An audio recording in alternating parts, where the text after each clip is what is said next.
Black Star Network is here.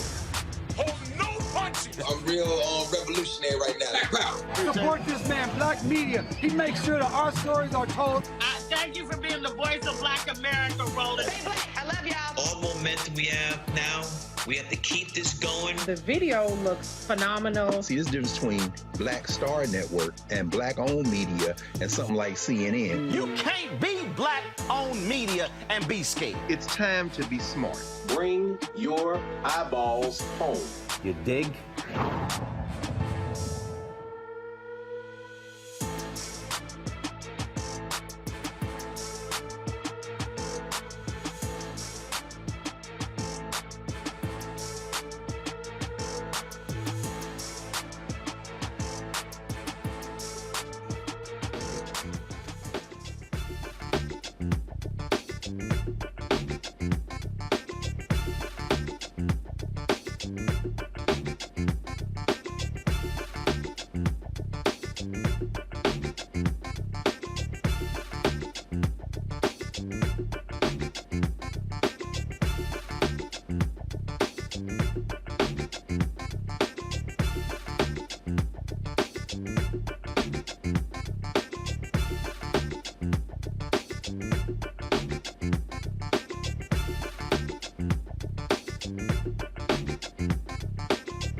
Today is Friday, March 17, 2023. Coming up on Roland Martin Unfiltered, streaming live on the Black Star Network. The Republican-led North Carolina Supreme Court, they have reheard arguments from a redistricting case the court ruled on in December when Democrats were in the majority. If the state's highest court reverses this decision, state legislators will determine the electoral districts shifting the political power in North Carolina. I'll talk to a North Carolina state representative about what this will mean for the Tar Heel state. After years of debate about reparations, one city is close to making it a reality, but the San Francisco NAACP chapter opposes the proposed $5 million suggested in reparation payments for descendants of enslaved people. The co-chair of the San Francisco chapter of the NAACP will be here to explain why they want the city to reject this task force proposal. As 3 more people face murder charges in the death of a black man in police custody in Virginia, his family views the security video of the incident that led to his death. They say their son was tortured before he died. Ben Crump, the family's attorney, will be here to give us the latest on that case. In our Education Matters segment, an organization uses books to teach financial literacy and gives out stocks. I'll talk to a Global Children's Financial Literacy Foundation co-founder about how they are equipping kids with financial skills. Also, Lance Reddick, the actor from The Wire and the John Wick series, dies at the age of 60. We'll have that in memoriam. Plus, Vice President Kamala Harris speaks to the Howard University basketball team after their March Madness loss. We'll have that for you as well. It is time to bring the funk. I'm Roland Martin Unfiltered on the Black Star Network. Let's go. He's got it. Whatever the miss, he's on it. Whatever it is, he's got the scoop, the fact, the find. And when it breaks, he's right on time and it's rolling. Best believe he's knowing. Putting it down from sports to news to politics. With entertainment just for kicks, he's rolling. It's on go, roll, y'all. It's Roland Martin, yeah. Rolling with Roland now. He's funk, he's fresh, he's real, the best, you know he's Roland Martin now.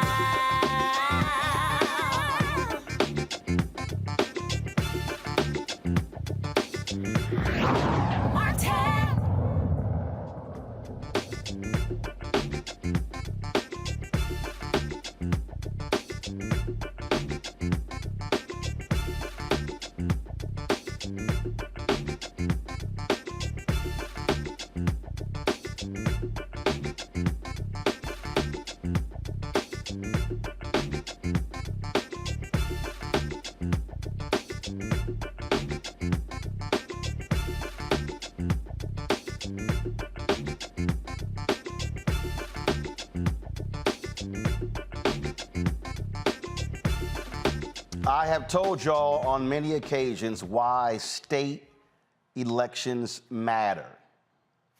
2018, Sherry Beasley runs for re-election on the North Carolina Supreme Court for Chief Justice. She loses by 400 votes. Had Democrats won, they would have had a 6-1 majority on the state Supreme Court. Instead, they had a 4-3 majority because the Republican who ran against her won her seat. The person who ran for his seat, the Republican, won 4-3. What then happens in November 2022? One of those races, Democrat loses. Now the Republicans have a 4-3 majority on the Supreme Court. Why is that important? In December, with the Democrats controlling the state Supreme Court, they made 2 crucial rulings on voting rights cases. Here we are 4 months later, and Republicans want to rehear. Now, they made a decision. They made a decision. Now the Republicans want to rehear the cases. So if anybody tells you there's no judicial activism on the side of Republicans, that is 100% lie. This is a perfect example of the North Carolina Republicans rehearing cases that were just decided in December, y'all, 4 months ago. Why is this important? Because the Republicans in North Carolina, when the legislature have been passing laws to limit black folks from voting. Let me go back. 2008, then Senator Obama wins North Carolina by 14,100 votes. It was one of the highest turnout elections in North Carolina history. Republicans said, oh, hell no. We can't have these black people voting like this here. Voter ID laws. Start closing polling locations. With the laws, what then happens? Numbers drop, states solidify power. More Mondays is launched. They're out there protesting. They start clawing back. They again get control of the courts. What do the courts decide? Racial gerrymandering. Rule against voter ID laws. This is how Republicans wield power on the state Supreme Court. And so now, they decided we're going to now rehear the cases. Now, the case also pending in the U.S. Supreme Court, Moore versus Harper, which shot down the state's legislative drawn congressional districts and those maps for being too partisan. Again, Republicans want justices to throw out that decision and allow the legislature to redraw all three seats of the maps for the next election cycle. Again, why is this? Because North Carolina now actually has balance among the congressional districts. Republicans do not want that. Joining us now is North Carolina State Representative Amber Baker. Representative Baker, glad to have you here. This has been a constant battle over the last 15 years in North Carolina as Republicans have used the state Supreme Court to lock in legislative rulings, and they have hated when Democrats rule against them when they control the Supreme Court.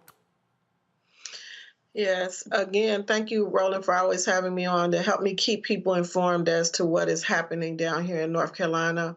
And as you've said so many times before, and it is certainly true, North Carolina is the state to watch in terms of what the Republicans are doing.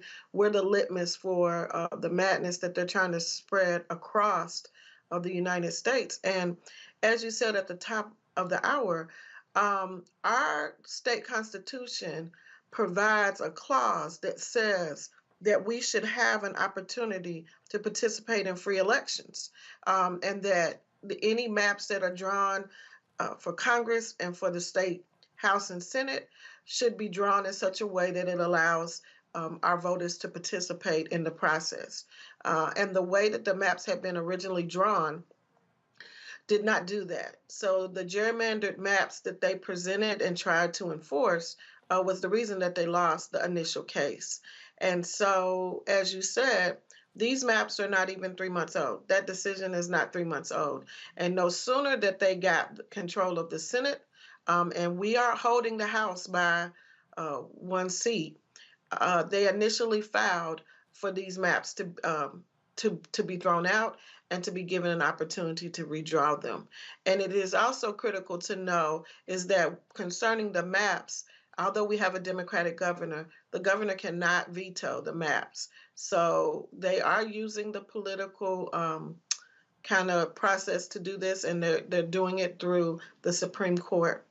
The other piece to mention is that one of the seated Supreme Court justices is the son of the Senate pro tem. So essentially you have a father and son that are in control of 2/3 of our branches, the judiciary and the Senate on the legislative side. I warn people, in fact, when Democrats took control of the state Supreme Court, I think it was in 2016, these Republicans were so pissed off, they literally wanted to strip the state Supreme Court of its power and give it to the lower court. That's how dastardly they were trying to use the power. Correct. And so now that they have control of the Supreme Court, and again, Chief Justice Newby, who replaced then Chief Justice Beasley, is a known Republican. Again, Supreme Court Justice Phil Berger Jr. is the son of Phil Berger, our Senate pro tem. And so I think that they reversed their tactic because they knew that that didn't work. So the one thing about them is that they're consistent in trying to push forth their agenda. And it took the Supreme Court 50 years to overturn Roe v. Wade. We're talking about lightning speed in terms of trying to overturn their own decision as well as it pertains to these maps. How do y'all battle this? Because obviously it's now in the hands of the state Supreme Court. So we are waiting for the decision. We expect that we should hear their decision soon. And back to your point about elections having consequences, we pretty much have our hands tied. We cannot veto this decision. The governor has no control over this, and right now we don't have control of the Senate. The Senate is in supermajority, and we are barely holding on.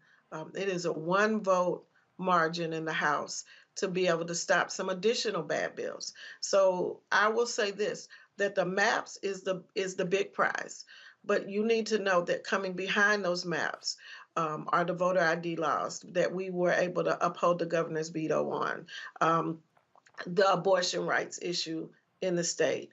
All of these bills are still in the queue. The governor just vetoed today the riot bill. So there are a number of bills that are going to come back through because they have the power. And what we're afraid of is that those bills will be buried in the budget. We were able to pass Medicaid expansion, and so we passed that outright. But I do think that buried in the budget will be many of these bills that will be companion bills that will continue the assault on our voters, on our Black people, and on continue to disenfranchise us as a group of people. Last question for you. When are there any legislative elections this year, or are they in 2024? They are in 2024, and so we file in December, and so we don't have any seats that will be contested in 2023. And what is how many seats do the Republicans control the Senate? On the Senate side, we have 60 seats over there, and it's 29 Democrats, so 41 seats. Wow. 41 seats. And are all of those seats up in 2024? They are. We run every 2 years. So everybody runs? Everybody runs. So in 2024, all 180 seats will be contested. We run every 2 years. So y'all have a 1-seat majority on the Democratic side, and they have so what? There are 60 seats in the state Senate. It is. Gotcha. And so 29 of them are Democrats. Correct. Got it. Okay. All right. We have 120 seats in the House side, and we only have 49 votes. Wow. All right then. Representative Baker, we appreciate it. Thanks a lot. Thank you. And Roland, thank you for wearing your Howard t-shirt. Shout out to our president. Well, I was looking for some Texas Southern gear, realized I didn't have any. They were the 2 HBCU teams that made the NCAA tournament. TSU. Winston-Salem State made it. Huh? Winston-Salem State made it as well. Say it again? Winston-Salem State made it as well. Oh, okay. All right, then. Well, I do have some Winston-Salem State gear, so I'll rock them on Monday. I don't have any TSU. I've already told TSU that, so I said I'll wear the Howard stuff today, even though they lost the game. But we'll appreciate it. Thank you, sir. All right, appreciate it. Thanks a lot. Okay, all right, folks, bye-bye. Going to a break. We'll talk more about this North Carolina issue when we come back right here on Roland Martin Unfiltered, the Black Star Network. Don't forget, if you're watching on YouTube, hit that like button, y'all. Also, download our app, Apple phone, Android phone, Apple TV, Android TV, Roku, Amazon Fire TV, Xbox One, Samsung Smart TV. You can also, of course, support us. Your dollars make it possible for us to do what we do. Checks and money orders. Go to P.O. Box 57196, Washington, D.C., 20037-0196. Cash App, $RM Unfiltered. PayPal, R Martin Unfiltered. Venmo is RM Unfiltered. Zelle is Roland at RolandSMartin.com. Roland at RolandMartinUnfiltered.com. And be sure to get a copy of my book, White Fear, How the Browning of America is Making White Folks Lose Their Minds. Available at all those bookstores, Barnes & Noble, Amazon, Target. You can also download your copy on Audible. We'll be right back.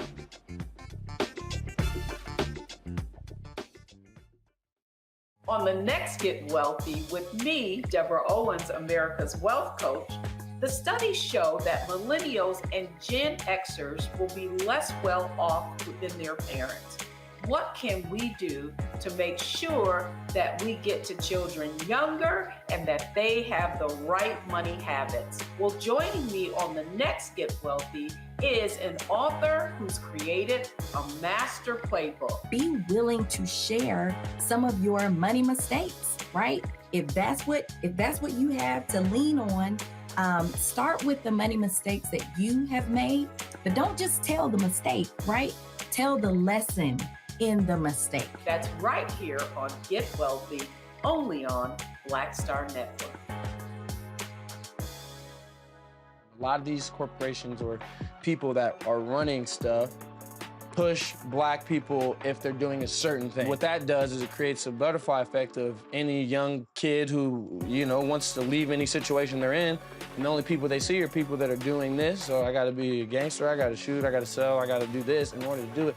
And it just becomes a cycle. But when someone comes around and is making we don't, they don't want to push it or put money into it. So that's definitely something I'm trying to fix too, is just show there's other avenues. You don't got to be a rapper, you don't got to be a ball player. You can be a country singer, you can be an opera singer, you can be a damn whatever, Showing the different avenues. And that is possible, and it's hard for people to realize it's possible until someone does it.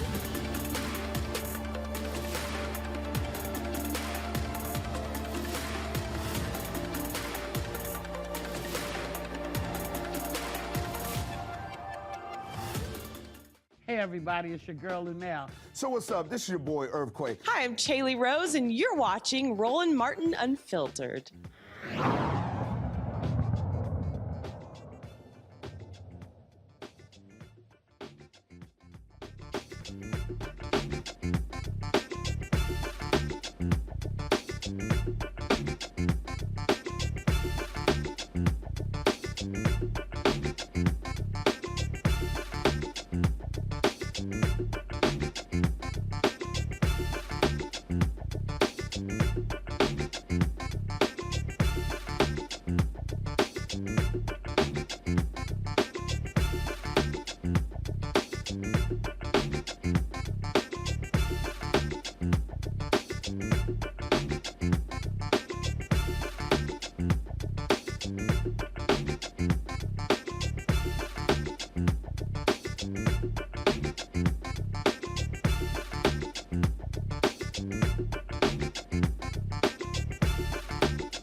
All right, let's go to our panel.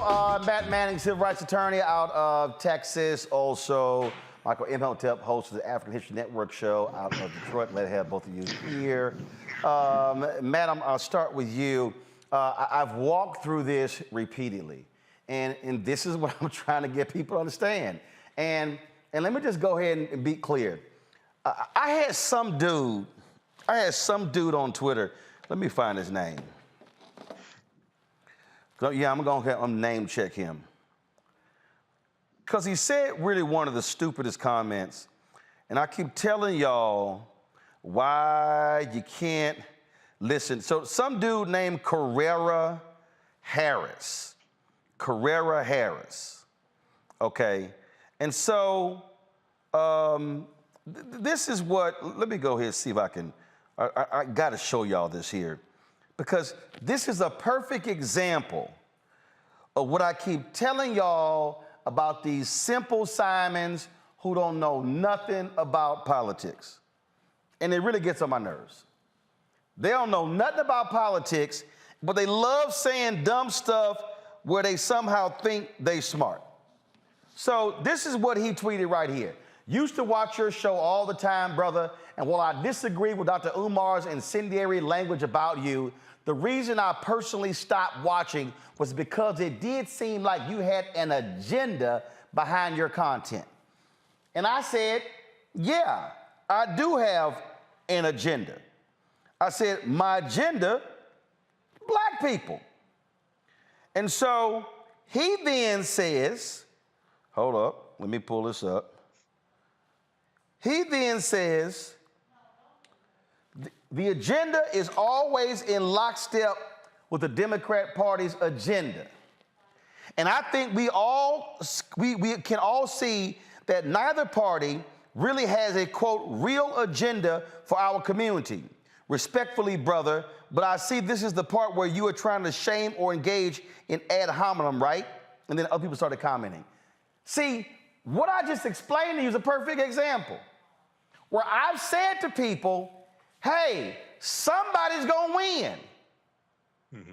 It's gonna be unless, like in Washington State and California, where they change it where the top 2 vote getters or go on to the general election. Races are gonna come down to a Democrat or Republican.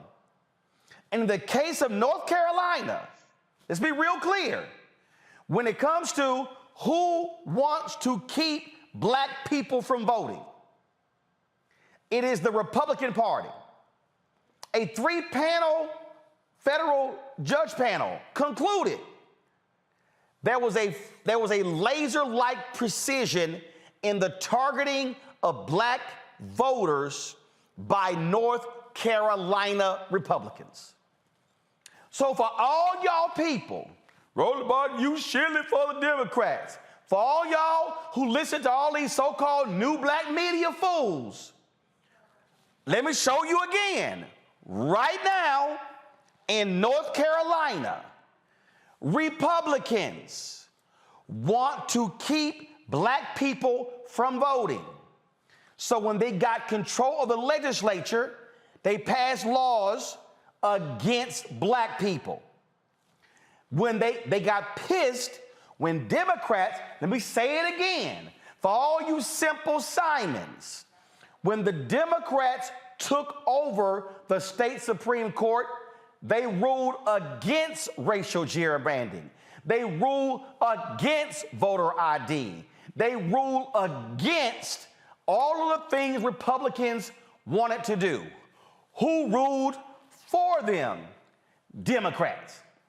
Now, if I have a choice, Matt, between Republican, Democrat, anti-black, standing with black voters, this ain't hard to figure out as to which one I would rather see in power, and then if they are in power, I can now put pressure on them to get what I want when I know for a fact these people on the right don't want to do anything for black people. That's true.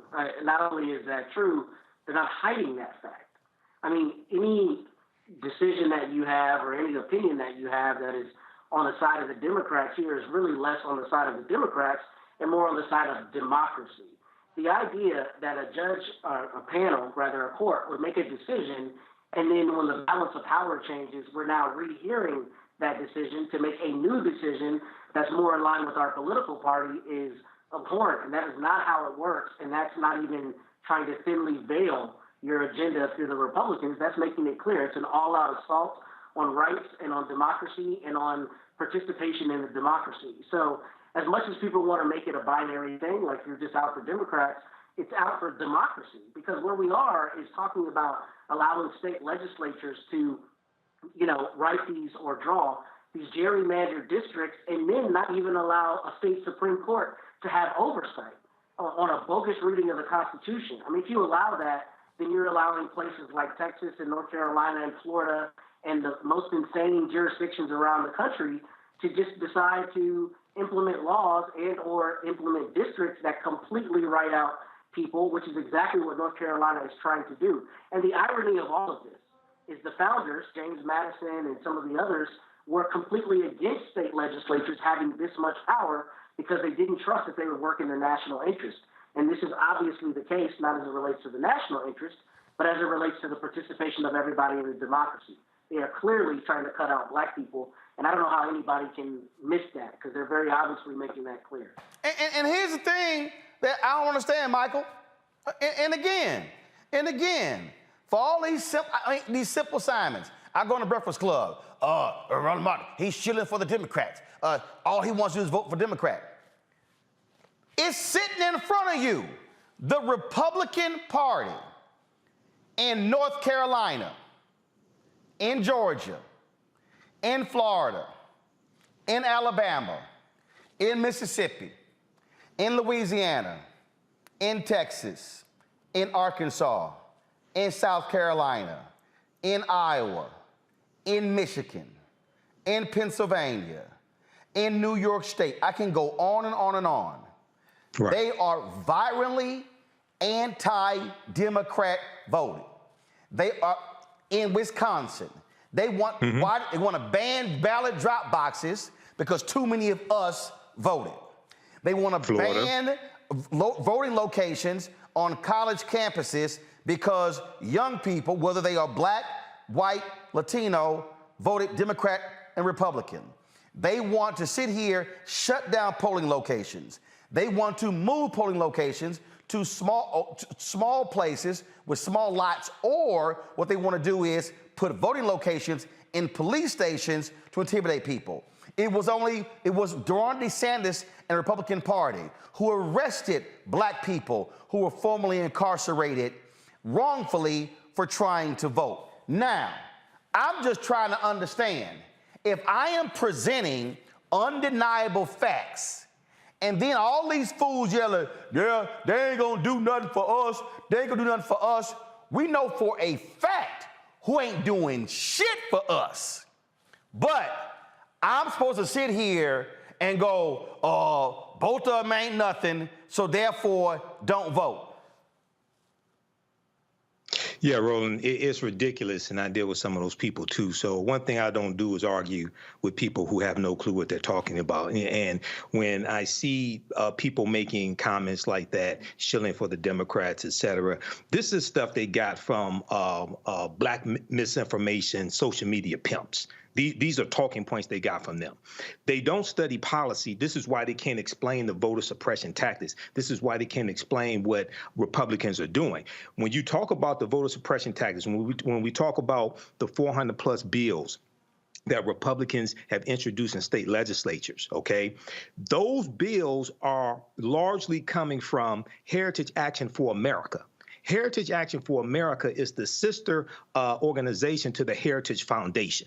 They crafted, it was Heritage Action for America who crafted Georgia's SB 201 bill, okay, Senate Bill 201, which really kicked off this whole voter suppression thing. And then after Joe Biden and Kamala Harris won, and running on the big lie. And then you see copies of these bills in various state legislatures. This is a very well-funded initiative. If you go back and look at Shelby County versus Holder, 2013 U.S. Supreme Court case, which guts Section 4 of the Voting Rights Act.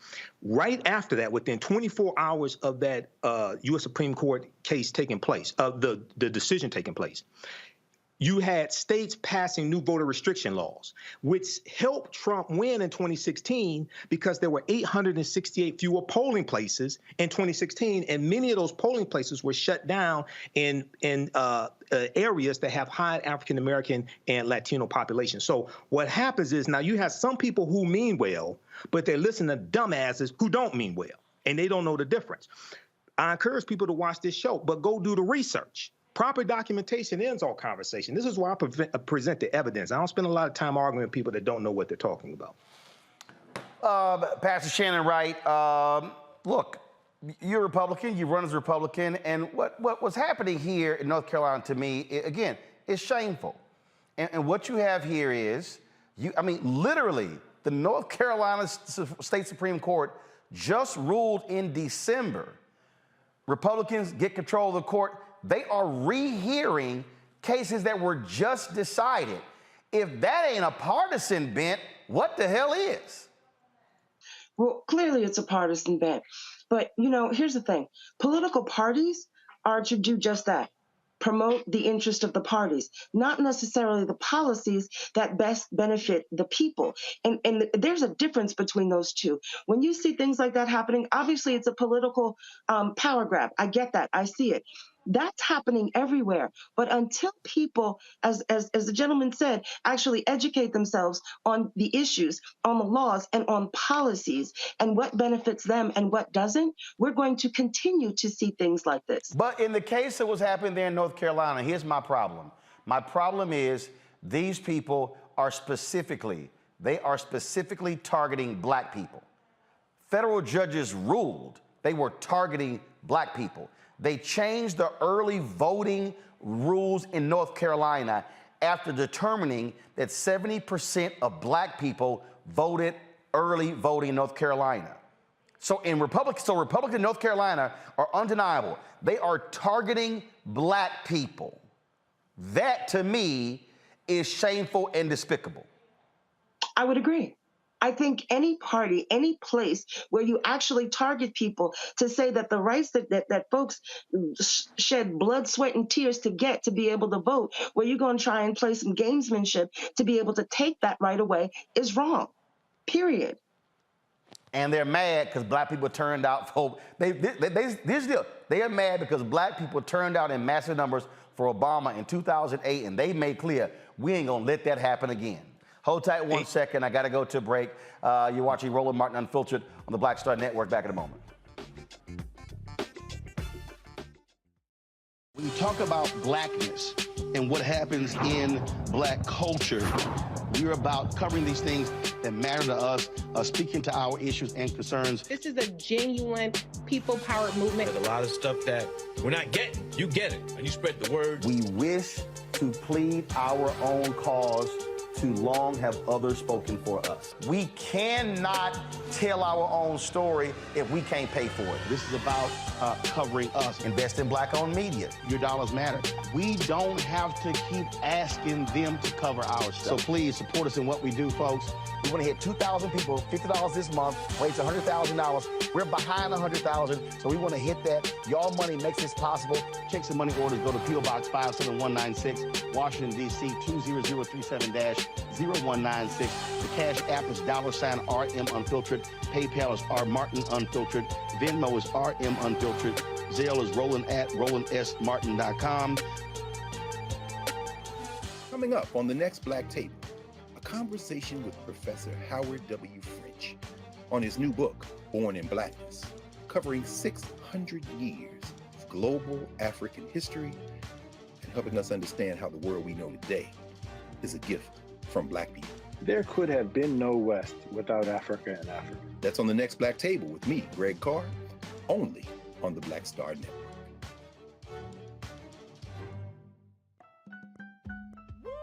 We're all impacted by the culture, whether we know it or not. From politics to music and entertainment, it's a huge part of our lives, and we're going to talk about it every day right here on The Culture with me, Faraji Muhammad, only on the Black Star Network. Hi, I'm Eric Nolan. I'm Shantae Moore. Hi, my name is Latoya Luckett, and you're watching Roland Martin Unfiltered.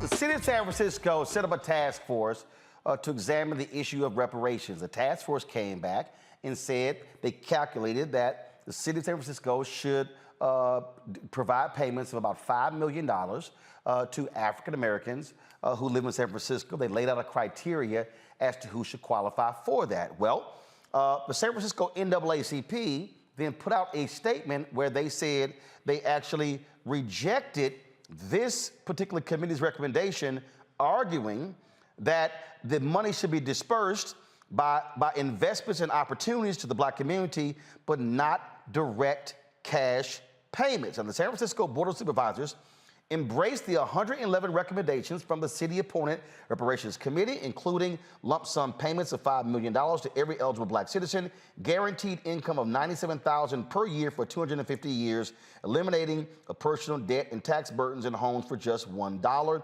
The San Francisco Reparations Committee's final report is due on July 1st. Joining us now is the president of the NAACP chapter there, also a member of the San Francisco Reparations Task Force, Reverend Dr. Amos Brown. Doc, glad to have you on the show. So first, Thank you for the opportunity. First, Pastor Brown, you have been a longtime supporter of reparations, correct? Yes, I have. And also I'm vice chair of the state reparations task force. So you're a member of the San Francisco Task Force Committee and the vice chair of the state committee that's been examining this as well. A lot of people have been blasting you and the chapter for this particular statement, saying, how dare you oppose the money going direct as opposed to the 5 areas that y'all outlined. Why has the chapter taken the position to oppose the committee's recommendation of direct payments as opposed to the 5 areas y'all laid out? Let me give you some clarification and do some truthful branch cash payments. Okay, first of all, Pastor Brown, hold on. You broke up there, so start your comment over again. Go ahead. Let me be a truth teller. Is not against cash payments at all. But we're against being put in a trick bag and set up for failure. And those members of the Board of Supervisors gave lip service to the concept, the idea of reparations. But beginning with the chair, he's the one who said no cash. And the chairperson of the Finance Committee, an Asian lady, Ms. Chan, said, we have a deficit in the city. And we cannot afford it. The point, brother, I'm making is that we must not let our adversaries, whoever they may be, set us up for another study, another to be put on a shelf and to collect dust. We must have action and action now. We believe in cash plus. It's not either or. So when you say the setup, it's 2 wings for bird. So when you say there's a setup going on here, are you saying that what has happened is you've had a lot of people, a lot of commenting from people on this very issue, and so there are people who have been opposing direct payments. They've been attacking them. They've said, "Oh, this is going to bankrupt individuals in San Francisco." Right. Things like so. You believe that if that is how it's set up, it's guaranteed never to pass. Is that what you're saying? They did not on Tuesday night vote at all. This thing has been delayed until October, and I feel that we should not be delaying doing the right thing. Dr. King said the time is always right to do right.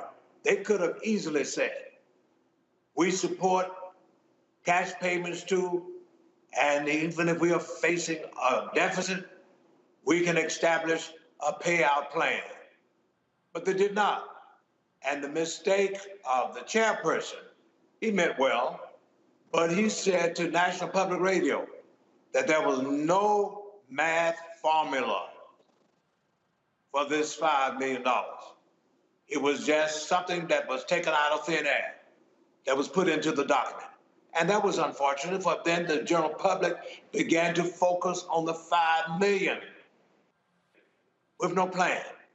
And even if we had a problem with the deficit, somebody should have said, we can get from the private sector monies to establish a reparation fund. We have billionaires in San Francisco per capita than any major city in the United States, according to a recent study.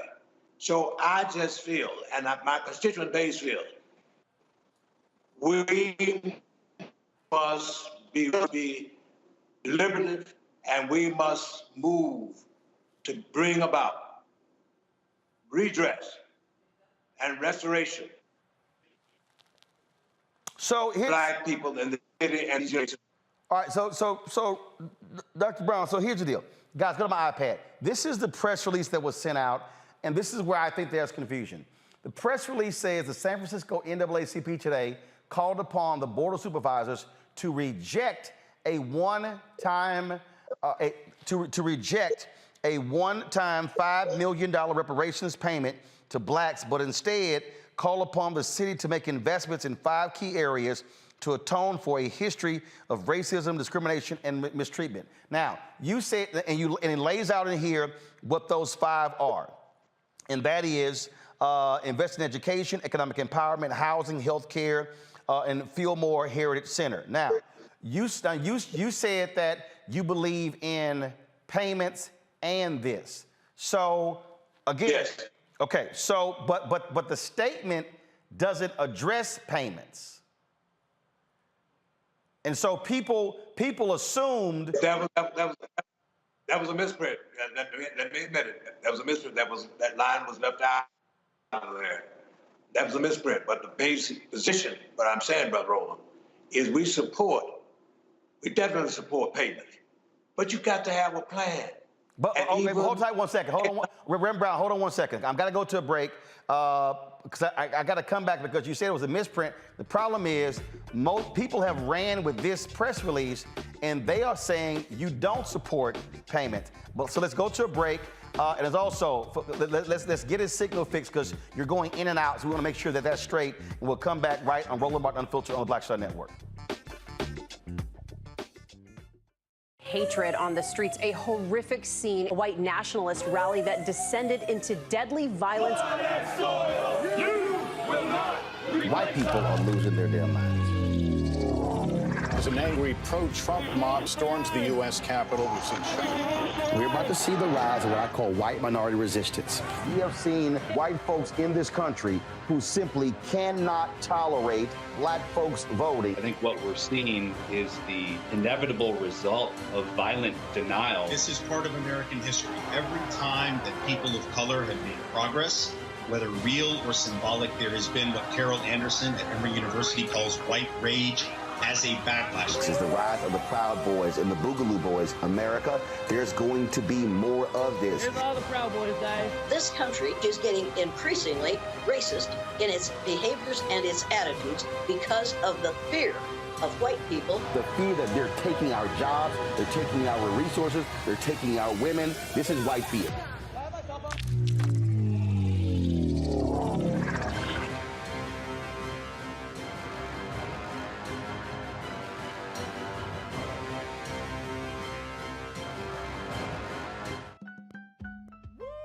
We're all impacted by the culture, whether we know it or not. From politics to music and entertainment, it's a huge part of our lives, and we're going to talk about it every day right here on The Culture with me, Faraji Muhammad, only on the Black Star Network. On the next Get Wealthy with me, Deborah Owens, America's Wealth Coach, the studies show that millennials and Gen Xers will be less well off than their parents. What can we do to make sure that we get to children younger and that they have the right money habits? Well, joining me on the next Get Wealthy is an author who's created a master playbook. Be willing to share some of your money mistakes, right?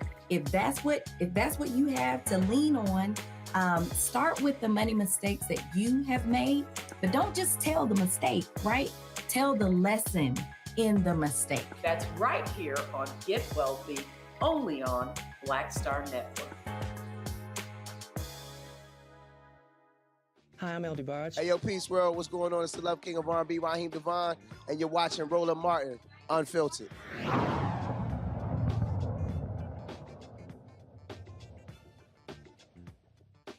All right, welcome back to Roland Martin Unfiltered. So Pastor Brown, I just want to be clear. Go back to my iPad. The statement that was released, the headline says, San Francisco NAACP rejects $5 million reparations payment to blacks. And then it says it in the so you're saying that this statement that was released publicly, this statement is wrong. That's right. So the San Francisco NAACP supports direct payments plus investments to the black community. That's right. And in the 100 plus recommendations, some of the same things are listed. What we introduced in 2019. You see, I introduced the idea of reparations to this community.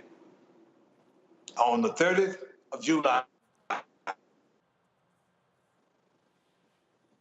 2019, our national convention in Detroit, Michigan. So let there be no mistake about it. We support cash plus. And so the state, so you support the $5 million, but you also to individual African Americans, but you also want further investment in black institutions. Even the $5 million is not enough for the hell, the horror, and the hardship of our people. You can't put a dollar sign on the oppression, enslavement, and downright insult and assault to our humanity. So that was a mistake that was made there regarding our position. And I'm setting the record straight now that we cash payment plus subsidy programs. That's what we must have to turn things around for African Americans in this city. The median income for blacks in this town is $30,000 a year, but for whites, $110,000. Latinos and Asians, it's between $75,000 and $80,000 a year. We are at the worst level when it comes to education and achievement in the school district. We still have the challenge of not being able to get jobs and our fair share of contracts from the public and private sectors, even with all the infrastructure work that's now going on in this city. You don't see blacks handling this heavy equipment. They used to have us holding up signs to direct the traffic, but now you don't even see those jobs. We must understand that we got to approach things holistically, strategically, wisely, and not be cheapened when it comes to this issue of reparations. All right, so the next question. Do you believe that the San Francisco City Council is going to support $5 million cash payment? From what they said on Tuesday night, and I sat there until 9:30, almost 10 o'clock, down to the nose, gave these eloquent, flowery statements about our pain and what we deserve. But they said, we're not sure about cash payments. And in addition to that, one of the members, to be exact, Mr. Dorsey, the newest member on that board, this up for a vote before the citizens. So that kind of conversation,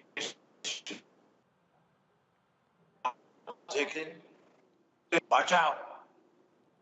So when is this?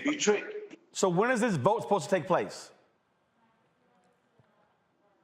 it is really, they put it off, Brother Roland, until October. Okay. And even the budget of the city will be adopted at the end of this June.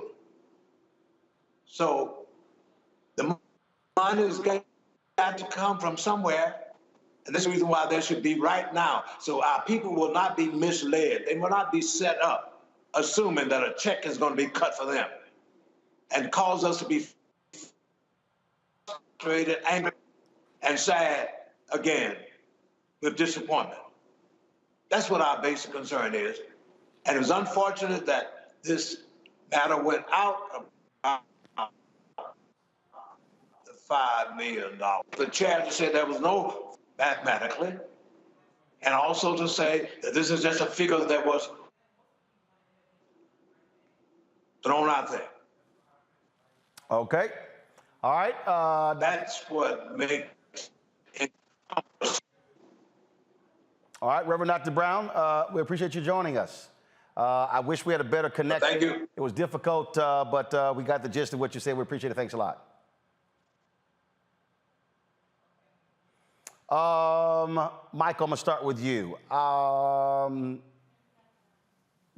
First of all, this is going exactly like we've always said it was going to go. That the moment you begin to put numbers out there, you're going to then face resistance. This also was a big screw up by the San Francisco NAACP. So you put a statement goes out saying they oppose direct payments. It's in the headline. Everybody runs with it. They're blasting the NAACP. Now Reverend Brown has to come out and say, no, that was a mistake. And so the chapter needs to be reissuing a statement or something along those lines because this is what people believe. Yeah. So first of all, Roland, we talked about the San Francisco Reparations Task Force yesterday on Faraja Muhammad Show, The Culture, right here on your network, the Black Star Media Network. And I've been following what's going on with California and San Francisco reparations. There were over 100 recommendations that were given at this meeting that just took place on Tuesday.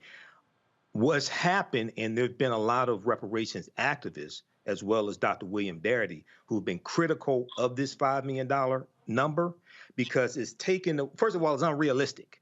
It's totally unrealistic. San Francisco is dealing with a $728 million budget deficit over the next 2 years, okay? $5 million per, and there's about 50,000 African Americans in San Francisco. From what I understand, it's going to be, you have to be at least 18 years or older and meet some other criteria. And then it's also important to understand, in the state of California, race-based policies are illegal in the state of California. This is why the California Reparations Task Force, which Dr. Amos Brown also sits on, this is why they're going to distribute whatever they come up with based upon lineage as opposed to race, because they want to make sure it doesn't get overturned in court. Also, it's important to understand when you study the history of California, California does not have a history of slavery. They do have a rampant history of racism, housing discrimination, redlining, segregation, voter suppression, et cetera. So, just very quickly, Dr. William Darity in this article from the Washington Post said, calling for $5 million payout by a local government undercuts the credibility of the reparations effort. So, but here's the deal, though. There are people who disagree with Darity. So, I mean, and that's the point. You've got people who believe in it should be direct payments, others who believe in lineage-based, and that's the deal. You've got different factions all operating at one time. Roland, we need comprehensive reparations. The root concept. But here's the deal. There are some people who still believe in comprehensive, but also individual payments. I'm not against individual payments. What I'm saying is individual payments need to be realistic. Thinking that they're going to give $5 million to every black person who's 18 years or older in San Francisco is totally unrealistic. That ain't happening. And what happens is it distracts from other recommendations that are realistic, that could be attainable, and people are just focused on the $5 million. And when they don't get it, then a lot of them just want to throw up their hands. Okay, so we really have to, this is why we really have to understand history, but also understand law and really how to get something that is really realistic and achievable, and make sure it does not get overturned in the court, because they're going to file lawsuits to block this, just like the lawsuits filed when it comes to student loan forgiveness and President Joe Biden's executive order. And we want to make sure that we're on strong legal footing, so whatever gets passed at the city level doesn't get overturned in the courts. All right, hold tight 1 second. Got to go to a break. We'll come back. We'll hear from Shannon and Matt Banning on this very issue, folks. Don't forget, download our app, Apple phone, Android phone, Apple TV, Android TV, Roku, Amazon Fire TV, Xbox One, Samsung Smart TV. That's the Black Star Network, curated by Roland S. Martin. Also, if you're on YouTube, hit that like button, folks, so we can easily get past 1,000 likes. We'll be right back on the Black Star Network. Black Star Network is here. Oh, no punch! I'm real revolutionary right now. Thank you for being the voice of Black America. All momentum we have now, we have to keep this going. The video looks phenomenal. See, there's a difference between Black Star Network and Black-owned media and something like CNN. You can't be Black-owned media and be scared. It's time to be smart. Bring your eyeballs home. You dig?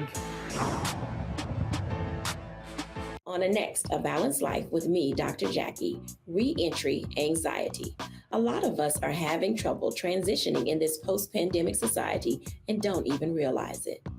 We are literally stuck between two worlds, in purgatory. How to get out of purgatory and regain your footing and balance. What emotions they're feeling and being able to label them, because as soon as you label an emotion, it's easier to self-regulate. It's easier to manage that emotion. On the next A Balanced Life on Black Star Network.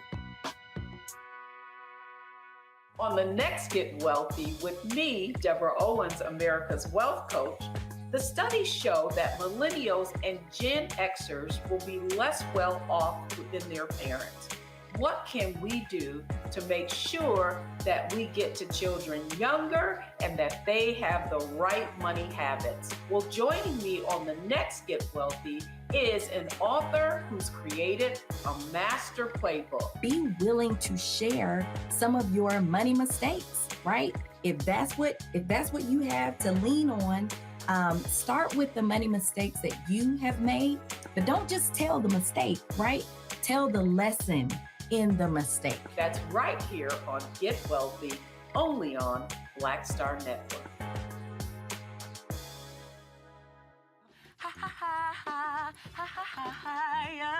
Hey, I'm Antonique Smith. What up, Lana Well, and you are watching Roland Martin Unfiltered.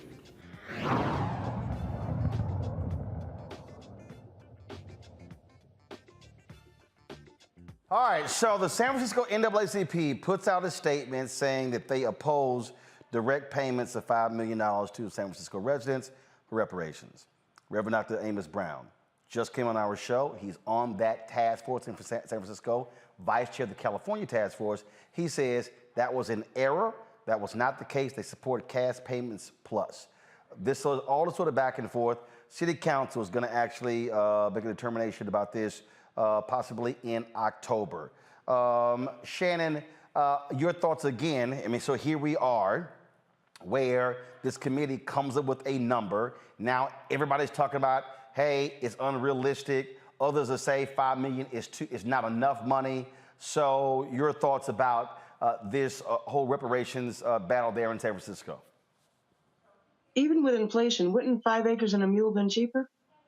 I mean, had things been done correctly way back, we wouldn't still be having this argument today. Right, but but here's the deal, though. It wasn't done correctly, so this is where we are now. No, and I get that. But in terms of the $5 million, if it was indeed an arbitrary number, which unless there's a formula out there, it obviously was, there was never any intention on doing anything with it. If you pick a number without a formula and just put it out there, it's because you have no intention on giving a dang blasted dime on any part of this. So to have an argument about whether it should be direct payment or it should be this or should be that, you need to be looking at, was it ever real to begin with? And I don't believe it was. I see that there have been several different proposals. I see that there's some folks that want direct payments, some folks that talk about lineage, some folks talk about infrastructural investment to fix education and all those things. But all of those things should have been going on to begin with. The fact that we are still in a place of having these conversations mean there is no real interest by the folks that have the ability to make the difference to actually do so. Matt? Yeah, I mean, I echo some of those sentiments. I don't think it was ever really going to happen. But the bigger question here is, you know, reparation should be reparative, right? So a one-time payment, I don't think is good. Or I think a one-time payment is good, but I don't think that should be the end-all, be-all. So I like the idea of cash plus. But beyond that, I like the idea of there being some actual institutional changes, which sounds like what the NAACP is advocating for. But what I found to be a big slap in the face here is that, you know, city of San Francisco, like Michael was saying, has a huge deficit, but it doesn't make sense to me that that's also the place where you have the most billionaires and they don't have a way to figure out, one, a better formula, and two, a more workable way to do it. And I don't anticipate that there would be necessarily private investment, but the bigger issue with me for reparations overall is that, you know, when the government wants to do something, it figures out how to do it, i.e. bailing out banks. But when it comes to a longstanding debt, i.e. reparations, we always get mired in how are we going to do it and the legal issues and all of that, when the basics of it, morality, from a morality standpoint, is that this is something that should have long ago been done, and it should be something that should be a primary concern. So I don't think they have any real intention of paying people $5 million, but they should have an intention of finding a way to balance the scales, particularly with such a great income disparity there. I mean, for it to be $30,000 for Black families and north of $80,000 for Latino and Asian families, that alone is a great disparity, and it seems like something they should be a little more incisive in addressing. All right, folks.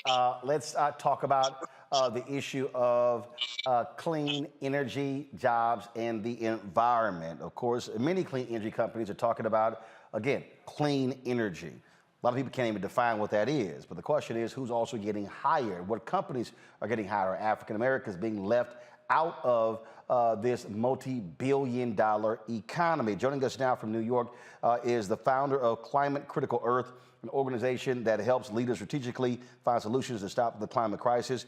Tamara Toles O'Laughlin. Tamara, glad to have you here. So, again, on this point about when we say clean energy, first of all, what the hell is that? Define that.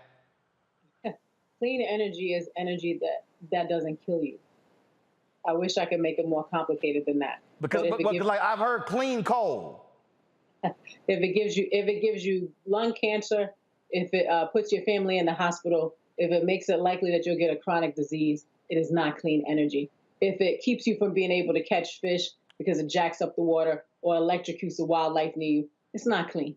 If communities are against it because it's mostly just burning trash, it's not clean energy. So clean has to be redefined to mean things that, yes, provide you power, but also save you money and don't put you in the hospital. Now, we're seeing billions of dollars being spent all across this country, and we're hearing everyone talk about, again, clean energy jobs. But the question is, are we as African Americans, are we benefiting or are we being left out like we historically have anytime you had any other major change in the economy? Well, I hate to say something nuanced so early in the evening, but the answer is not, we don't know yet. So there are jobs in clean electricity vehicles, there are jobs in technology, there are jobs in manufacturing, whether that's putting up all this new infrastructure, making sure people have electric cars, making sure the batteries get taken out in ways, get made in from ways that don't involve mining. There are lots of jobs to be had. The money hasn't hit the street yet. So whether or not we get the contracts is about whether we are set up for the infrastructure, whether we get the jobs at the other end of it, or about whether we've been training in the right places, whether we're in line to get those dollars and training, and whether or not we actually receive them. All right. So in terms of our capacity, have those companies being created, and who is out there advocating on their behalf to make sure that we don't get left out? I look at what happened with the whole marijuana game, multi-billion dollars, and guess what? We were the ones who went to jail. We couldn't get dispensaries.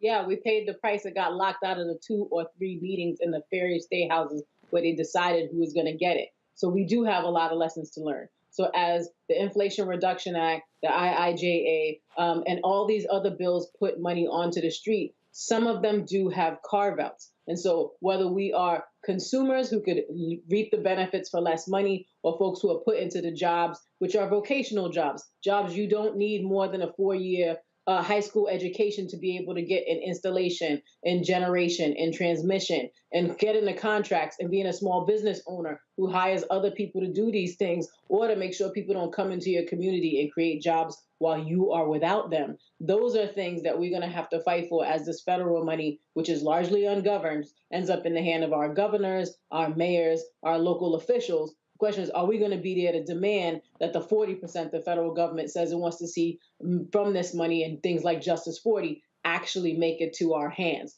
So we have multiple jobs to do. Yes, we've argued for the money. Now it's time to make sure that it lands in our bank accounts, literally in our banks. I mean, it's been a rough week to talk about it, but it's where we are. Questions from our panel. Matt, you first. Yeah, so my question is, I know that there are a lot of times tax credits for consumers who purchase, let's say, electric vehicles. Are there any kind of tax credits for people who are actually employed in clean jobs, or tax credits for employers to create clean jobs to incentivize people taking them?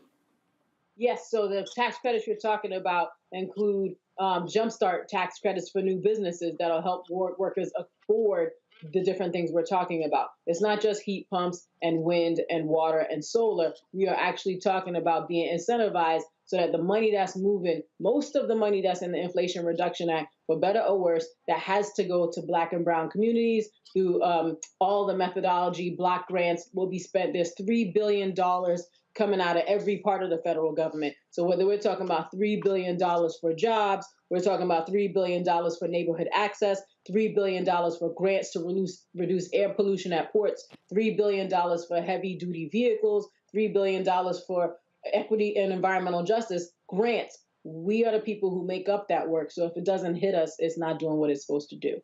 So yes, there is money. There isn't nearly enough, but there's more than what would be on the table if we didn't get into this moment. Shannon? I hear what you're talking about in terms of a lot of this work folks will be able to do with vocational training. But when you look at being able to hire Black and brown businesses, specifically in our urban areas where we need more energy options, we got a lot of broken public school systems. Is there any talk or work about actually changing curriculum, actually improving the public education so that if a company decides to come to Baltimore, let's say, that there is actually a curriculum in the school system to be able to get these children work ready to be able to work in clean energy, to actually qualify for the jobs that are going to be coming? I wish that was someone else's job to decide. Those of us who live in community are the exact right people to ask these questions.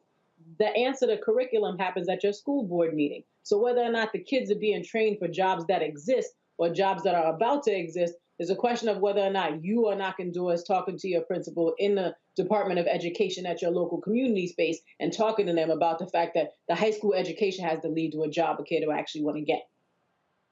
So it's not up to someone else. That's actually on us. Let's see here. Michael. Hey, Tamara. Good to see you again. We both spoke last year at the Midwest Building Decarbonization Boy, ask your question. Equity Summit. So time running out. Ask your question. Okay, talk about African American owned businesses getting contracts when it comes to green energy, things of this nature, okay? Because that oftentimes is something that's left out of the equation. Yeah, so the $3 billion for environmental and climate justice block grants, Black businesses are in the best possible position to get that money because it's about community-led projects in disadvantaged communities, which are very fancy ways to talk about us, right? So flagging for all the reasons that in the last segment you were talking about, avoiding using the magic words, these are dollars that are earmarked for our use. The $3 billion in neighborhood access and equity grants is about transportation access. There are no communities in the history of America other than our indigenous siblings who have ever been involved in more transportation-related harms than anyone else. So we are at the front of the line. The question is, do we have enough businesses to be able to absorb it? The answer is yes. Are we going to be in the middle of the conversation where we're making sure other folks don't swoop in, borrow our cousins, uncles, brothers, and sisters for a commercial, and then take away the money from our communities? Also up to us. All right, then. Okay, so if folks want to get more information about this, reaching your organization, where do they go? climatecritical.earth. So instead of .com or .edu, you can find us. We do a lot of good. We look just like you, and most of us are Black women. So all that talk about listening to us, following us, you can find us at climatecritical.earth. All right, Tammy, we appreciate it. Thanks a lot. All right, folks, got to go to a break. We come back. Ben Crump talks to this heinous case out of Virginia. Folks, the details are shocking and stunning. Another Black man is dead. We'll tell you about it next. Roland Martin Unfiltered on the Black Star Network. Hatred on the streets, a horrific scene. A white nationalist rally that descended into deadly violence. White people are losing their damn minds. As an angry pro-Trump mob storms the U.S. Capitol, we've seen shooting. We're about to see the rise of what I call white minority resistance.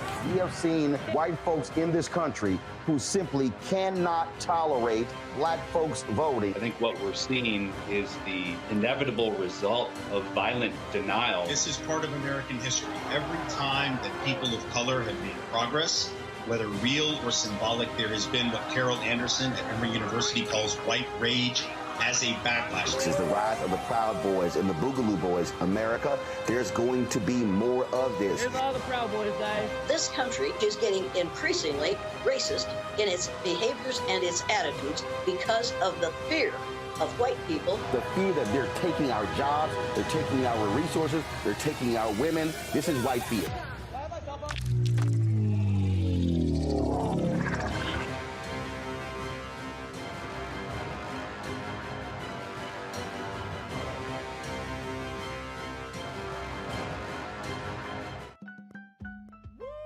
We're all impacted by the culture, whether we know it or not. From politics to music and entertainment, it's a huge part of our lives, and we're going to talk about it every day right here on The Culture with me, Faraji Muhammad, only on the Black Star Network. What's up, what's up? I'm Dr. Ricky Dillard, the choir master. Hey, yo, Peace World, what's going on? It's the Love King of R&B, Raheem Devon, and you're watching Roland Martin, Unfiltered.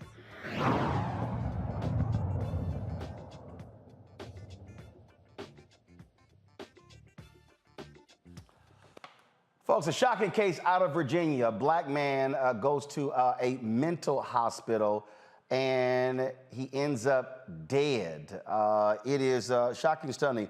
Irvo Otieno is the man's name. The family just the other day got a chance to actually see the surveillance video of the incident that led to his death. And it is shocking and stunning. His parents describe what they felt watching this 12-minute video. Good afternoon, ladies and gentlemen. My name is Caroline Ouko. Irvo Otieno is my son. Irvo was 4 years old when we came to the United States. Irvo went to kindergarten here in the United States, proceeded to Tuckahoe Elementary School and Freeman High School, and then went on to college in California. Irvo is as American as apple pie. This is what he knows. This is home for him. And when you're home, you are in a community. We live in a community. We have friends. This young man you see here had a big heart. Irvo was the guy that his classmates drew to. When they needed someone to talk to, he was the listener. My son was tortured, to put it right. I saw the torture. There is no way that Henrico County sheriff deputies were on him. 7 people, 7 officers on one man. And all this started when my son went to hospital on the 3rd. And that evening, he was taken to jail, whisked from the back of the jail into the hospital. Those 3 days at Henrico County Jail were a horror. You heard his mom there describe what happened, folks. He was handcuffed, shackled, pinned to the ground by deputies, and was suffocated. So far, 10 people have been charged with second-degree murder in his death, including 7 Henrico County Sheriff's deputies and 3 hospital employees. Joining us right now from New York is Ben Crump. Ben, glad to have you. This is just, I mean, unbelievable. And what the mother described is just crazy. First of all, why was he actually admitted, and how long? What happened to cause him to be admitted to this mental hospital?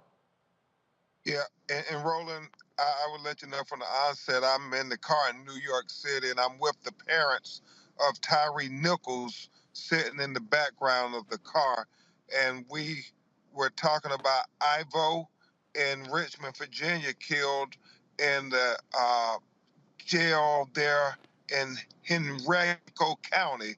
And we also today were in Memphis, Tennessee, talking about Gershon Freeman, killed in Shelby County Detention Center. Both of them were having mental health crisis, and they were in the jail, and both of them were naked.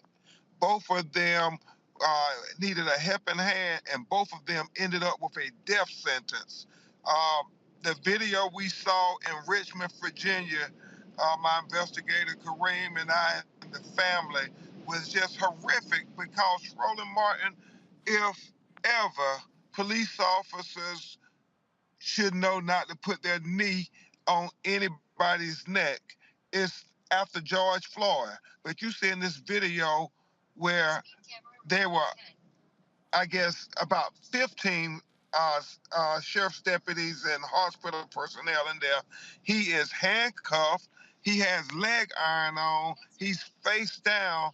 And so you scratch your head because it boggles your mind why they felt the need to use such excessive force on him by putting the weight of those 7 officers on him with a knee on the neck for over 11 minutes, Roland Martin, and charging those officers with second-degree murder, that they literally smothered him to death. So, and this took place exactly when? This took place on March 6th, about a week ago. And we saw the video, and the prosecutor is very similar to Tyree Nichols. Let the family see the video first, the videos, I should say, and then the federal authorities are gonna, I guess, watch the video, and then she's gonna make the determination, the citizens is gonna make the determination when they're gonna release the videos. Wow, this is, again, just really just unbelievable. And again, it goes to show you what happens to African Americans, whether they're in police custody, whether they're in jails, or whether they're in mental hospitals. Exactly, Roland. And, you know, how many more of these videos do we have to see before we can get this George Floyd Justice and Policing Act bill passed?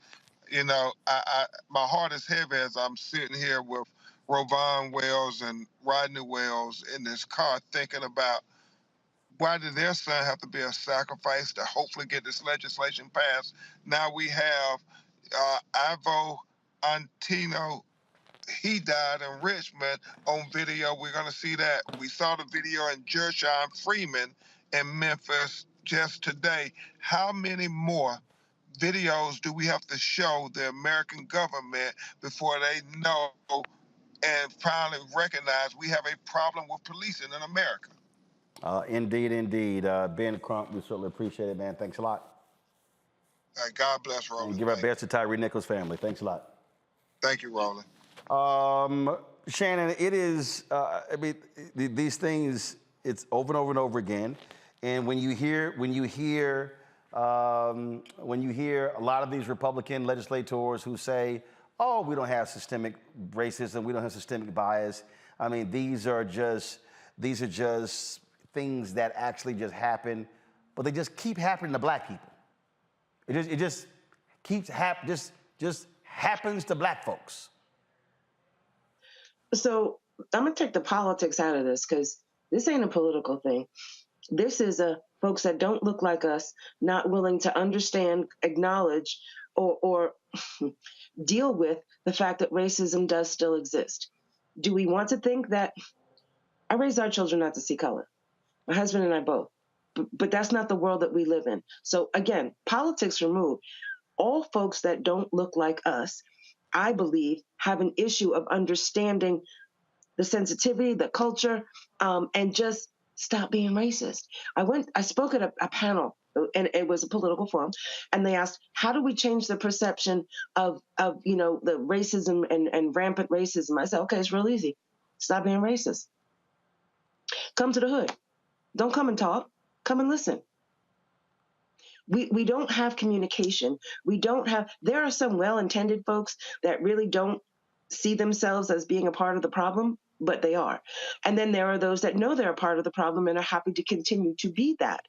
We have to get to a place where we can acknowledge that there is racism and address the root cause why, and then just kind of, fix it.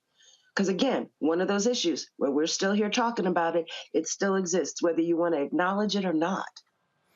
But the thing here, Michael, is you can't remove the politics, because the politics comes in when you're trying to fix the problem. And we know for a fact, as Ben Crump said with the George Floyd Justice Act, that was Republican Senator Tim Scott who stood in the way. Democrats were on board.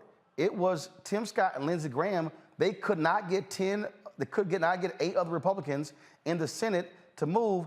It died. Well, not only that, Roland, when it passed the House of Representatives in March of 2021, it passed by a vote of 220 to 212. 212 Republicans voted against the bill, including the black ones. So no Republicans supported the George Floyd Justice and Policing Act. You can't get past the politics on this. Now, one of the problems I would argue is that they need to talk about the white people who are unjustly killed by police and flip the script on Republicans and box them in. And they need to bring in the Fraternal Order Police and the International Association of Police Chiefs, because both of those police organizations supported the George Floyd Justice and Policing Act, and they need to have Senate hearings and House hearings for them to talk about why it was good for everybody. They said it didn't take away from police officers' rights, and it also protected citizens. They need to bring in white crying mothers whose loved ones were unjustly killed by police, and get those white mothers strategically from states whose senators you need, whose Republican senators you need to get their votes to get the bill passed. The way that they're going about trying to get the bill passed, when the majority of the people who have to vote for what you want don't look like you need to have a different strategy, okay? And that's something that's missing here. Personally, no disrespect to the George Floyd family, I would take George Floyd's name off the bill. I would rename the bill the Law and Order Justice and Policing Act. I would flip the script on them. Donald Trump ran partly on the platform of law and order. I would talk about how white people are being harmed unjustly by police in their documented cases, because every year more white people are shot and killed by police than African Americans. And when you look at fatal force, which is the most comprehensive database on police killings from the Washington Post, it tells you each year 50% of the people killed by police are white people. So a lot of people mean well, but to actually get this bill passed in the House and then in the Senate, where you need 60 votes and you're going to need at least 9 Republicans to vote for the bill, the strategy that they're using to get it passed is not going to work. Matt, I think you can rename it. I still think the vote will be the same. I don't know. I think what Michael said is, so compelling, because one of the things I was going to say is I have considerably more clients who are not black than those who are black. Part of that is the demographics of where I live, but the reality is the numbers are that, primarily white people are harmed by the police. So I think... But are white folks speaking up, though? No, not the way they should, because what I see... go ahead, I'll yield to Mike. No, go ahead. You're the attorney. Go ahead. I'm the historian. You're the attorney. Go ahead. What I see the difference being is that generally white people make everything a one-off, right? So every time a white person gets killed, they don't say that it's a systemic thing against white people. It is with our people.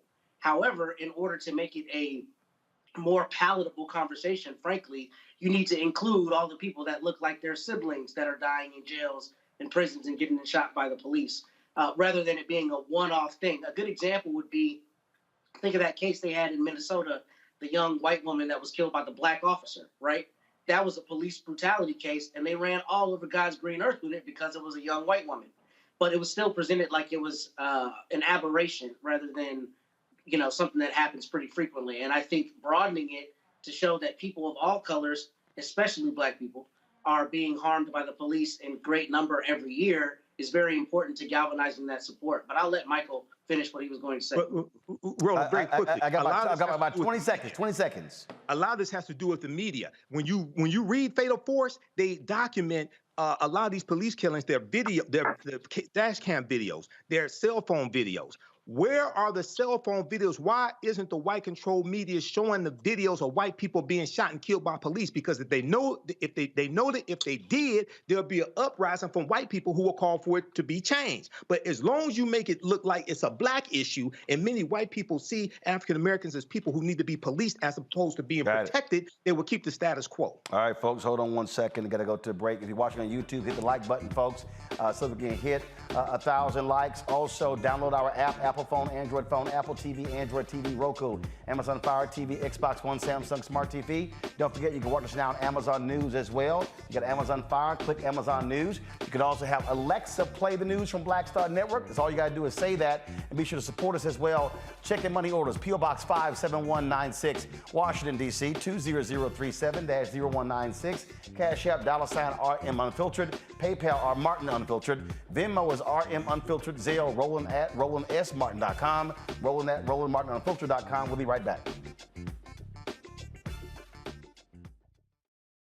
A lot of these corporations or people that are running stuff push black people if they're doing a certain thing. What that does is it creates a butterfly effect of any young kid who, wants to leave any situation they're in, and the only people they see are people that are doing this. So I gotta be a gangster, I gotta shoot, I gotta sell, I gotta do this in order to do it. And it just becomes a cycle. But when someone comes around and is making we don't do, they don't want to push it or put money into it. So that's definitely something I'm trying to fix too, is just show there's other avenues. You don't gotta be a rapper, you don't gotta be a ball player, you can be a country singer, you can be an opera singer, you can be a damn whatever, showing the different avenues. And that is possible, and it's hard for people to realize it's possible until someone does it.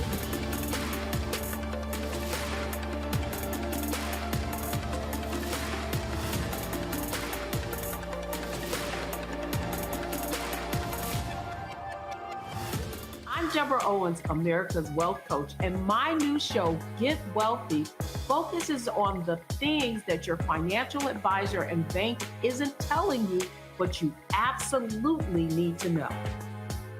So watch Get Wealthy on the Black Star Network.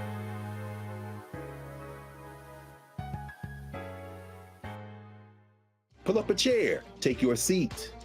The Black Tape with me, Dr. Greg Carr, here on the Black Star Network. Every week, we'll take a deeper dive into the world we're living in. Join the conversation only on the Black Star Network. Hi, I'm Vivian Green. Hi, this is Essence Atkins. Hey everybody, this is your man Fred Hammond, and you're watching Roland Martin, my man, Unfiltered.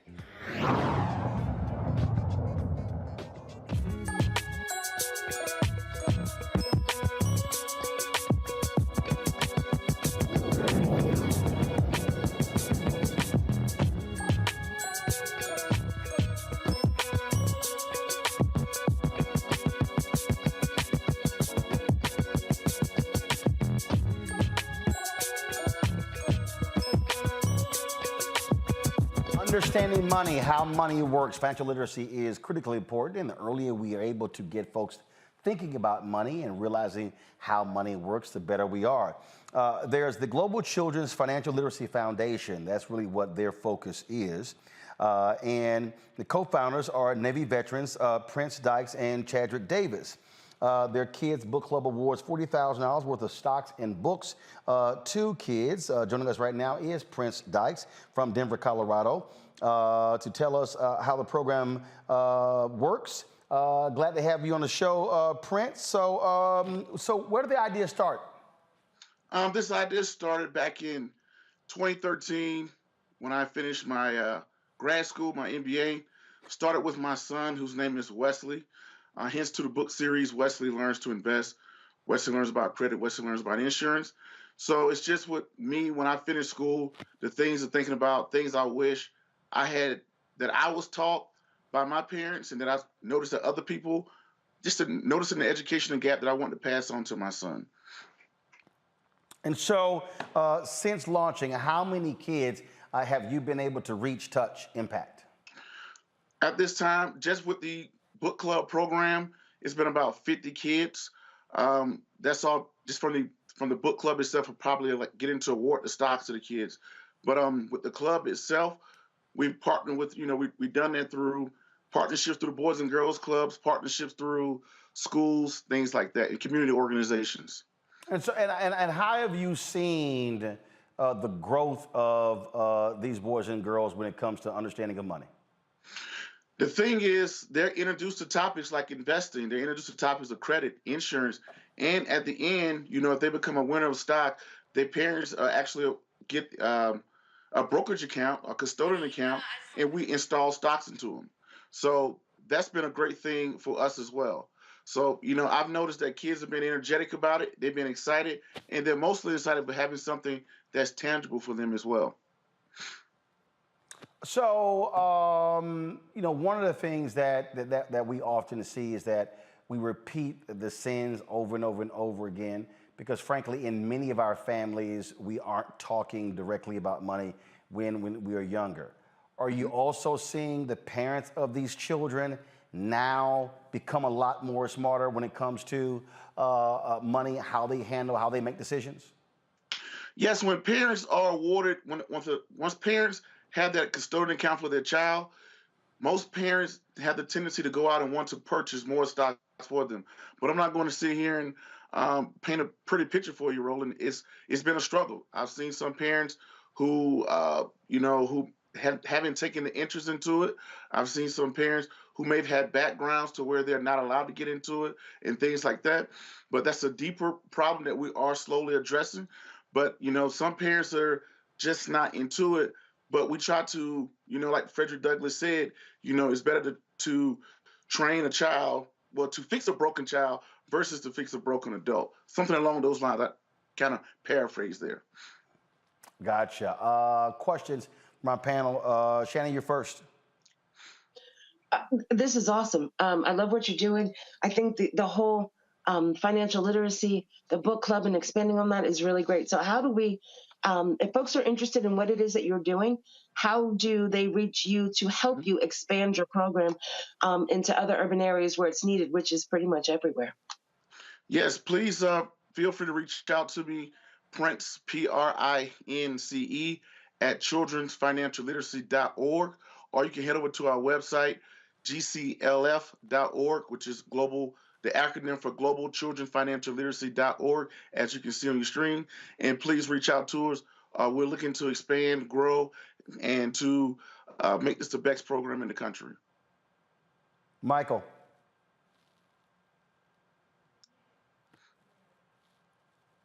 Michael, you're on mute. Okay, Prince, this is a great program. How do you help the children decide when they want to buy more stocks, like which companies to invest in? Do you just go by what they like, or is there another method involved in that? Yes, the first thing we do is to tell kids to start where they spend their money. Excuse me. Start with what they know and start where they spend their money. Like all kids know Nike, Apple, Coca-Cola. Those are stocks we started with kids. Starting with S&P 500 companies that kids know and are familiar with. But we have since evolved into the point now where we award kids index funds that tracks the S&P 500 because we want to make sure we're good stewards of what we award kids, because I don't know what Nike will be in 20 years. I don't know what Apple will be in 20 years. And the last thing I want to happen is to be the one invested into Blockbuster, something like that. So we tell the kids, let's get a basket of the top 500 companies in America via the S&P 500 and have those dividends reinvested. All right, thanks. Matt? So my question is kind of similar. How have you combated the fear that a lot of adults have of the stock market and the misunderstanding of how you can let money work for you? I know there are a lot of adults who are afraid to invest and they'd rather keep it under their mattress thinking that you can't trust the stock market. So how do you combat that with the parents of these children whom you're helping? The thing is, you know, we evaluated that, and when we came into the marketplace, we noticed that there were so many things, not so many, but some things, most of the industry geared towards adults. We felt as though, how did you get to this point? And we knew the reason why people got to this point, they feel so uncomfortable with things, because they wasn't introduced to them as a child. So we tried to, with our book series, you know, with investing, credit, insurance, and things like that, we attack it at the child at the earliest age possible and bring the parents along, because the parents have to participate in order for the child to have a custodian account. So one of the things that we evolve into is to have parents, teach parents how to open up a custodian account, because like you said, a lot of them are afraid, just like myself, just like my dad. But I think a lot of it is geared towards, we're not introducing to these topics as a child. So we want to do that first and bring the parents along. All right, then. And what is your goal? Let's say 5 years. What do you want to be 5 years from now? My ultimate goal, 5 years, for every kid, when they walk into kindergarten, they have an investment account. We don't want to wait until a child turns 18 years old. Nothing wrong with that. Everybody gives them scholarships. The world, they flood the gates with them with scholarships and grants, loans, things like that. How about we reallocate those resources to kindergartners? So our ultimate goal is, when a child walks into kindergarten, they have a funded investment account. Every year, they get a financial literacy course. So giving them financial literacy with an investment account when they turn 18 years old. So now when they get ready to go off to college, to school, anything like that, this is something that can help them. And they feel like this is not just a pie in the sky theory. This is something that's tangible to them that they had since they were a child. All right, then. All right. Where can people reach out and get more information from you? Feel free, you know, Prince at childrensfinancialliteracy.org. My name is Prince Dykes. You can follow me or reach out to me on Instagram. Shoot me a DM there. But the best way to reach out to us is follow our website, as you can see here. Follow us on LinkedIn, Facebook, YouTube, Instagram, and feel free to reach out if there's any way you would like us to help you or that we can help you as well. All right. Help us or help you. All right, Prince, thanks a lot. Roland, thank you. All right. Folks, you see I'm repping Howard University. Of course, they made March Madness. Unfortunately, they lost to the #1 seed Kansas Jayhawks, 96-68. Vice President Kamala Harris, graduate of Howard University, she was in the stands watching the Bison perform. This was the first time they had made March Madness since 1992. So it's been 31 years. And so, of course, Howard folks, what's wrong, Matt? You're shaking your head. What's wrong? First, we had the flyest jerseys in the whole tournament, but just proud to see alma mater doing well as always. Gotcha. Well, trust me, I'm right there with you, because we lost in the first damn round. I don't know how in the hell Texas A&M lost to Penn State. We were a 7 seed, they were a 10 seed. But after the game, Vice President Harris did have opportunity to speak to the Bison in the locker room. You guys are so good. You guys are so good. You played hard. You played to the very last second. You made all us Bisons so, so proud. You hustled out there. You are smart. You are disciplined. You put everything you had into the game. And you know, that's what it's about, right? Until the last minute.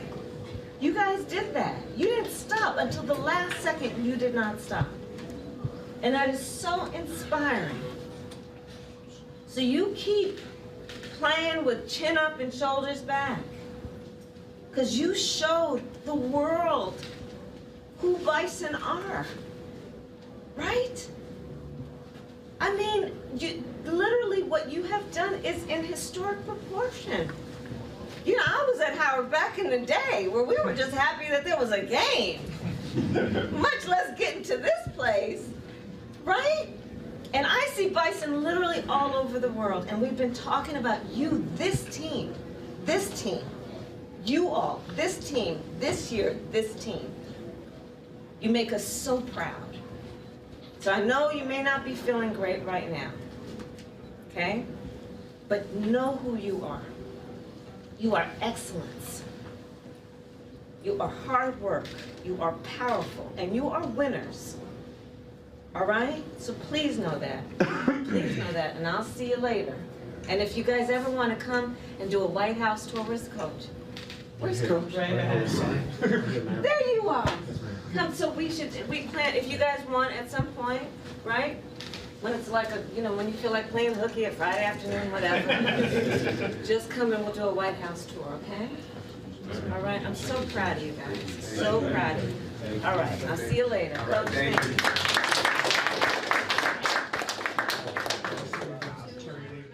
Well, normally, Shannon, the winner of March Madness gets to go visit with the president, but when you're the vice president of your school, what the hell, you get to make a trip too. I ain't mad at it. I got nothing. Everybody's talking about, I keep trying to say, take politics out. I am a Republican. She is Democrat, but I ain't mad at it. These young folk are our future, and to encourage them and let them understand at an early age that you have goals, you have dreams, you have outcomes you may want. It doesn't always happen, but as long as you can do it and do everything you do with decency and in order, it's time to keep the head up, shoulders back, and keep it moving forward. I ain't mad at it. And I'm Virginia State, by the way, not Howard. Just saying. I mean, we could be talking about Virginia State. I mean, I would have liked that a little bit more. I'm just saying. Did y'all make the tournament? Go Trojans. I don't care. Did y'all make the tournament? Go Trojans. I take the answer is no. You did make the tournament. So, yeah, okay, I thought so. All right, I got to go to a break. We'll be back. Roland Martin Unfiltered on the Black Star Network.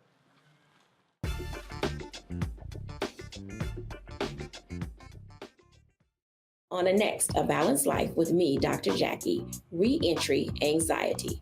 A lot of us are having trouble transitioning in this post-pandemic society and don't even realize it. We are literally stuck between two worlds, in purgatory. How to get out of purgatory and regain your footing and balance. What emotions they're feeling and being able to label them, because as soon as you label an emotion, it's easier to self-regulate. It's easier to manage that emotion. On the next A Balanced Life on Black Star Network.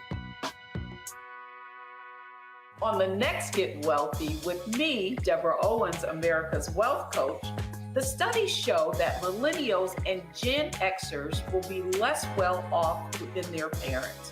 What can we do to make sure that we get to children younger and that they have the right money habits? Well, joining me on the next Get Wealthy is an author who's created a master playbook. Be willing to share some of your money mistakes, right? If that's what you have to lean on, start with the money mistakes that you have made, but don't just tell the mistake, right? Tell the lesson in the mistake. That's right here on Get Wealthy, only on Black Star Network. Pull up a chair, take your seat. The Black Tape with me, Dr. Greg Carr, here on the Black Star Network. Every week, we'll take a deeper dive into the world we're living in. Join the conversation only on the Black Star Network. Hi, I'm Vivian Green. Hi, this is Essence Atkins. Everybody, this is your man Fred Hammond, and you're watching Roland Martin, my man, Unfiltered.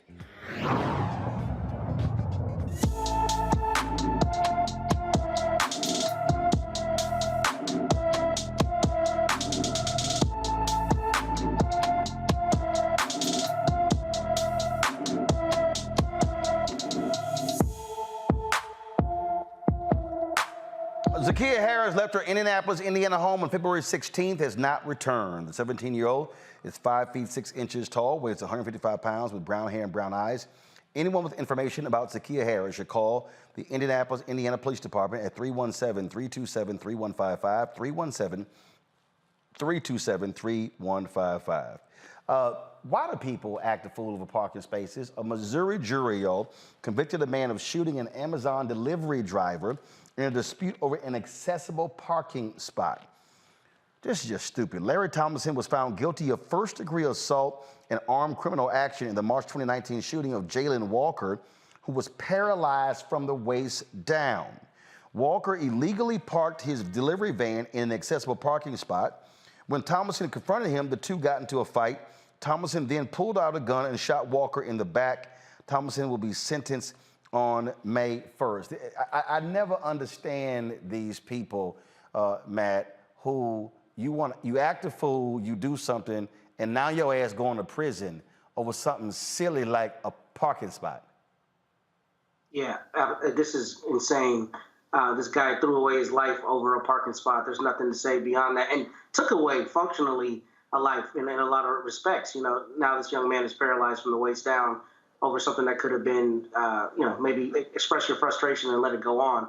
But this is ridiculous, and this is the kind of thing, unfortunately, I've seen in my practice, where people have just not been able to regulate, and they end up taking away their own lives by poor decisions. How about this one here? A Colorado man faces hate crime charges. This idiot for drawing a swastika and writing anti-black slurs on public spaces in New York City. Not a good place to do that. James Ryan was indicted on 3 counts of criminal mischief as a hate crime and 3 counts of aggravated harassment for drawing a swastika on the gates to City Hall and an anti-black slur on a pillar on December 13, 2021. He also spray painted a large swastika and wrote another anti-black slur outside a CVS pharmacy and the Charging Bull statue on Wall Street. Yep, that's not going to fly in New York City, Michael. No, it's not going to fly in New York City. But see, once again, a lot of these people think they could get away with it, and they're drinking, Trump's juice, and think that they can just do whatever they want to do, say whatever they want to say, and not have consequences. So these hate crimes are on the rise. NBC News just had an article about that. Yep. So yeah, these people need to be held accountable.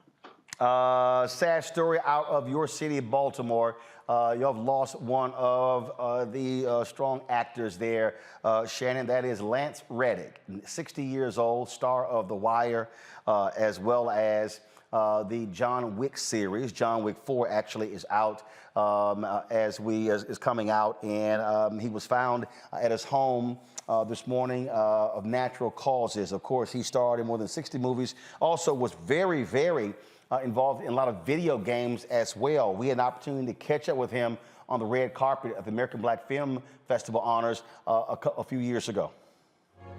What's up, sir? How you doing? Have we met before? I just seen you. You probably seen me on television or the news, but I've seen you. My wife was a huge John Wick fan. Oh, okay. I don't know if I can keep watching 500 people get killed.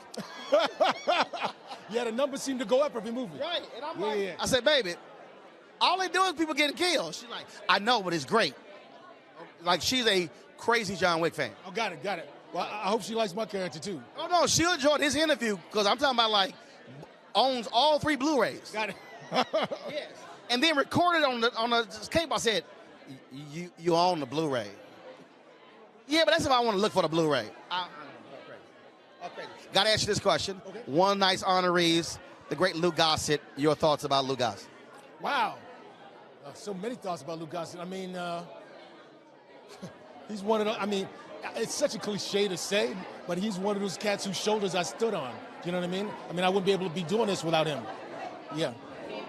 One of the, but also, he hasn't stopped. He's still acting. Yeah. It's so funny. The last thing I remember seeing him in was Boardwalk Empire. And man, he killed it. Yeah. Well, I'm glad that they're honoring him so he gets to feel all of that love that's going to be in the room tonight. Yeah, I agree. So it's going to be pretty good. What you got going on? What's next for you? I just wrapped a movie called One Night in Miami that's based on a play. It's Regina King's first film that she's directing. I'm about to start another film. Unfortunately, I can't talk about it yet. It's all good.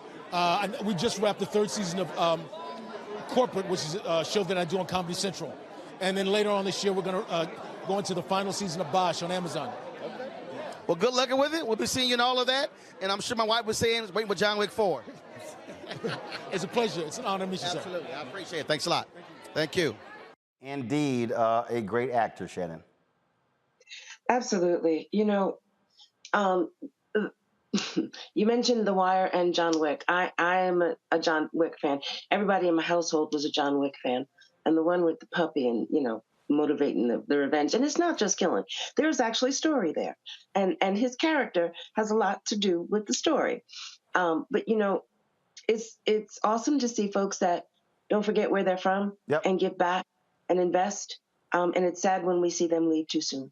Indeed. 60 years old, Lance Reddick. passed away. Matt, Michael, Shannon, we surely appreciate it. Thank you so very much. I'll see y'all again, folks. I got to go. I'll see y'all Monday right here in Roland Martin Unfiltered on the Black Star Network. Off to Dallas, my youngest sister's getting married, Zena. So I'll be, I've been put to work. I'll be videotaping the wedding. I've been doing that for the longest. It's all good. I'll see y'all on Monday. Holla!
make sure that our stories are told. Thank you for being the voice of Black America, Roland. Stay black. I love y'all. All momentum we have now, we have to keep this going. The video looks phenomenal. See, there's a difference between Black Star Network and Black-owned media and something like CNN. You can't be Black-owned media and be scared. It's time to be smart. Bring your eyeballs home. You dig? Pull up a chair, take your seat. The Black Tape with me, Dr. Greg Carr, here on the Black Star Network. Every week, we'll take a deeper dive into the world we're living in. Join the conversation only on the Black Star Network. Hi, I'm Dr. Jackie Hood Martin, and I have a question for you. Ever feel as if your life is teetering and the weight and pressure of the world is consistently on your shoulders? Well, let me tell you, living a balanced life isn't easy. Join me each Tuesday on Black Star Network for A Balanced Life with Dr. Jackie. We're all impacted by the culture, whether we know it or not. From politics to music and entertainment, it's a huge part of our lives, and we're going to talk about it every day right here on The Culture with me, Faraji Muhammad, only on the Black Star Network. I'm Deborah Owens, America's Wealth Coach, and my new show, Get Wealthy, focuses on the things that your financial advisor and bank isn't telling you, but you absolutely need to know. So watch Get Wealthy on the Black Star Network.